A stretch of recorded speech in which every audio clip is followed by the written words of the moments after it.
Warning! The podcast you're about to hear is very filthy. We say naughty words you would use as an adult anyway. It will cause you not to eat your vegetables, and your mom generally thinks it's a bad idea. Any moment of the show that has any similarity to the history of any person living or dead, real or fictional, to real events are entirely unintentional and coincidental. Unless we're specifically noted otherwise in the cast and crew credits, all celebrity voices are impersonated and no celebrity has endorsed any aspect of the show.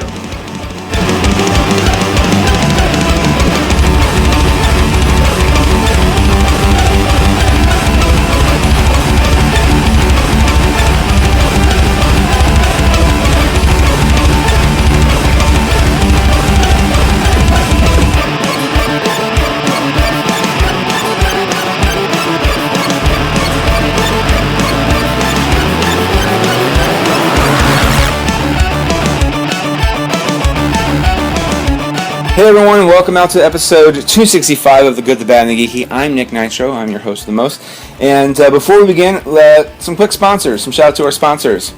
First off, my fan-based webcomic, Ultimate Teenage Mutant Ninja Turtles, utmt.com, check that out. Matter of fact, we just passed, a little bit ago we passed our Indiegogo, so we're fully funded. So if it's still open, which I hope it is, but if not, if it's still open, you can get a copy of issue 1. If not, check out some. I'm posting some comic book stores that we're giving copies to, so they can give them out. Not just, by the way, and they can't officially sell them. I know somebody got a hold of a few and put them on eBay, but beyond that, yeah. So again, and if that happens, I'll try to post links up there for people who are interested on utmt.com. But to get that, again, to read the comic for free or to see other information about the comic, go to utmt.com. Also, the sponsor is Packrat Comics, packratcomics.com for all your comic book needs. They have board games, comic books, graphic novels, t-shirts, toys, cards, and more. They're it. And they're an Eisner Award-winning store. They beat out, I think, the rest of the world. That's Packrat Comics at packratcomics.com. Also, audibletrial.com/goodbadgeeky. That's audibletrial.com/goodbadgeeky. Last but not least, Jimmy's show, It's All Been Done Radio Hour. It's www.itsallbeendoneradiohour.com. All giant one word. It's a little bit of a mouthful, but it's so much, guys. It's so much fun to do. Every second Saturday of the month, that's when we do a live show right at Packrat Comics. So please check us out.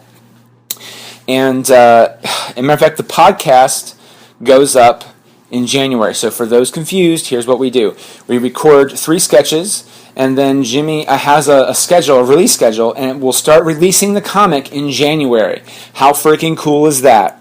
All right. Okay. And finally, the GBG app. Go to iTunes or Amazon for Droid users, and just do keywords Good, Bad, Geeky app, and you'll get the app. For normal episodes, especially within the last year or two, there are the unedited episodes, and then there are the edit episodes. For example, if you go to the GBG app, you will listen to the original review of Fear the Walking Dead that I recorded as a GBG drive-by, probably a more realistic GBG drive-by, but I felt the need to re-record it again, just because it's how I work, I guess, and I felt like it was just me driving going, yeah, this is what I'm doing, reviewing a show. No one wants to hear someone talk like that. I mean, unless it's me doing this voice, then yeah, sir. But it sounded very dreary, and you could tell I was driving to work and not from work. So, re-recording it. So yeah, we're talking about Fear the Walking Dead.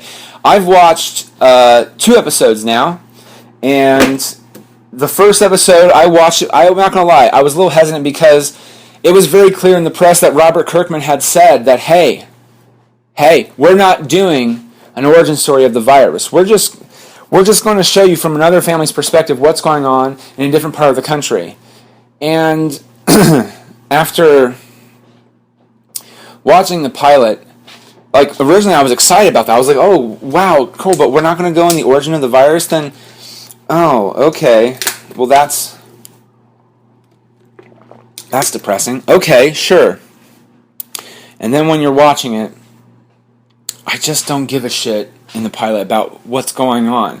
Because I know what's happening. I know how it's going to happen. The stuff like that, it's just... We've seen it before, and we've seen we've heard how it happens. So, showing us now, it's I guess maybe I feel the way I felt about when some people watch Star Wars episodes 1 through 3. Personally, I thought the idea behind showing Vader's ascension and thus Anakin's descent into Vader to be something cool to look at. And there's a part of me that would find this to be cool. But I hate to say this, but you gotta give us something. Give us where you think it starts at. And that's the problem with Fear the Walking Dead. Like, do they do the scares well, the tension well? I guess. When I'm watching it, I feel a little bit. I feel a little tense right now. But then I realized that I don't care about any of the characters, and I've seen this before. At some point, if they follow these characters along, these characters will become the characters in the normal Walking Dead television show. And that right there says everything about Fear the Walking Dead to me that you need to say. I'm sorry, but there's nothing new that you can show me that The Walking Dead isn't doing already, except for the fact that you get to show and give us, the viewers, what it looks like when a major civilization, and I'm talking about a major city, fall. We got there sort of like maybe a few weeks after civilization fell. This is going, or at least Atlanta. This is LA. And is it pretty neat, pretty cool to watch? Yeah, it is. It's pretty neat to see, how it's happening, I guess. But the reality of the situation is that, oh wait, I've seen this before. These characters are going to become this character. This character is going to be this character. And if I'm wrong in that guess, it's going to be yet another character from The Walking Dead, that personality trope or type. Okay? And you know what? I'm not excited for it.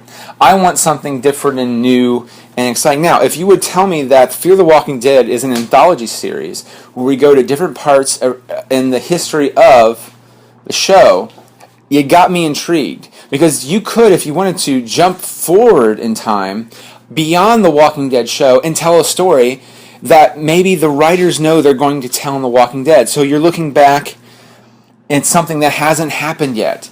You could even have... So, yeah, an anthology story to me makes way more sense than showing it from this perspective and just following this family and that's it. Now, am I saying that you can't come back and show the members of that family? No, not at all. But I like the idea of an anthology series way more, especially on the fact that Kirkman has said that the series will never touch on what caused the epidemic. Like, we get it. We already have the virus, we're already dead, but what the hell? You know what I mean? So it's really about how can we really improve the show. And that to me is really the only way to improve the show. Like, the cast is phenomenal. Let me be very clear about the cast is amazing. I love the cast. It's Kim Dickens is good. And the husband, the actor, I apologize. He's been in other stuff before. He is a fantastic actor, and he's doing a good job, too. He's not my favorite character in the show, but that's not really his fault. That's really how they're writing him. But still, this is the show we're watching, and you want me to root for these characters? I don't give a shit about the characters. I don't. They make baby Jesus cry. They make zombie Jesus cry, too. So, yeah. This isn't a really long one, and I apologize. I feel like the other one might be a little bit longer. But let me put it this way. Here's a good gauge on how I watch a show now. If I'm not super excited to watch the show when it comes on, look, we live in the age of DVR, and I respect that, and that's cool and everything like that, but if I'm not jonesing to watch that show to find out what happens, then, and I don't have a lot of time, and Jimmy reviews more shows than I, so sometimes he has to watch the shows, but I'm to the point now where I don't have a lot of time. If you can't cook me, or if there's nothing that keeps me coming back for a few episodes, why do I want to watch you? I have so much limited time to do things I want to do anyway, like record podcasts, write comic books, do live radio shows with my pals, hang out with my friends, have quality time with my girlfriend, just spending time with her. She just started a new job, and she's a little stressed out, and so she's focusing on that. And then I have to work 50, 60 hours a week. You get into this whole, like, your time is precious to you. And good television shows rise to the forefront. It also doesn't help that me and Sarah are currently plowing through Doctor Who to get her caught up for the new season. There's that too. So that right there is an hour of television every other day that we're trying, because we're in the 7th season. We're close, but you get the point. You get the point. So my choices that are readily available to me are a lot more sacred. And Fear the Walking Dead. It's not like Game of Thrones, where I think one episode I DVR'd, but I didn't have time to watch it that night. I fell asleep. I was exhausted, and I didn't rush out to watch it right away until maybe Monday, Tuesday. But I was jonesing for it bad.